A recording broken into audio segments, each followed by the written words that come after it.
Dapat pritong manok yung ulam, kaso sabi ng anak ko sinigang daw. Sinigang na manok. Tapos pag nagsigang ako, nilalagay ko muna yung sinigang mix. Dahil gusto ng anak ko ng medyo maasim. So dadagdagan natin yan. Tapos pakukuluin ko muna siya ng mga 3 minutes bago ko ilagay yung ibang sangkap.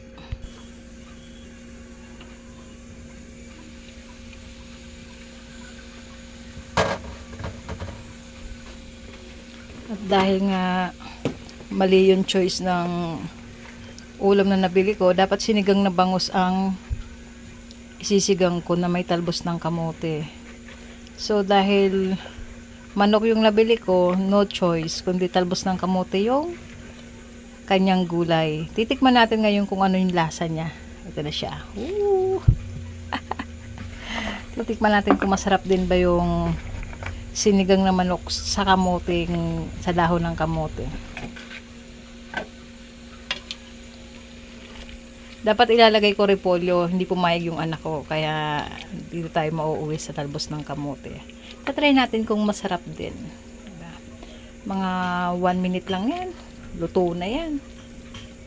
Tikman natin kung okay na yung timpla.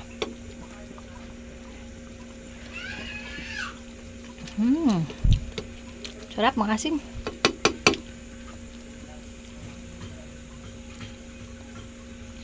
Kulit ng sinigang namin. Sinigang na manok na talbos ng kamote ang lahok. Ito yung manok. Nagkamali ako ng bili ng sahog. Dahil malayo dito sa amin sa palengke, kaya ayan, talbos na kamote, sinigang na manok sa talbos na kamote.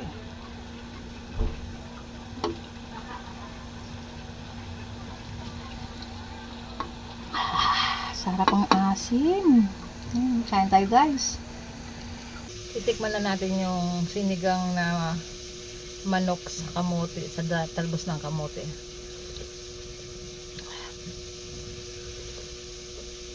Ang sabaw, talbos na talbos talaga. Sarap. Tapos may siling haba. Wala din kumaanghang.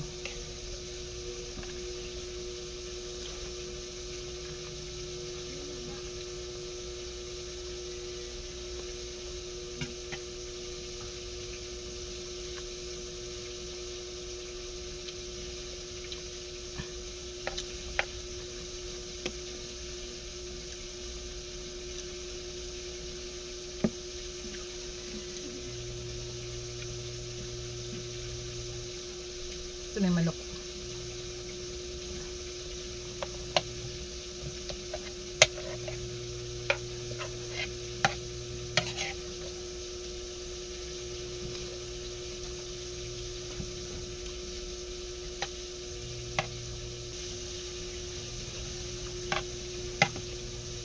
Sarap din siya.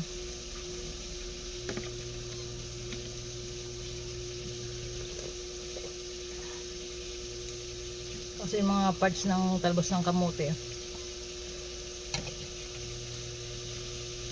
nilagay ng anak ko, makunat.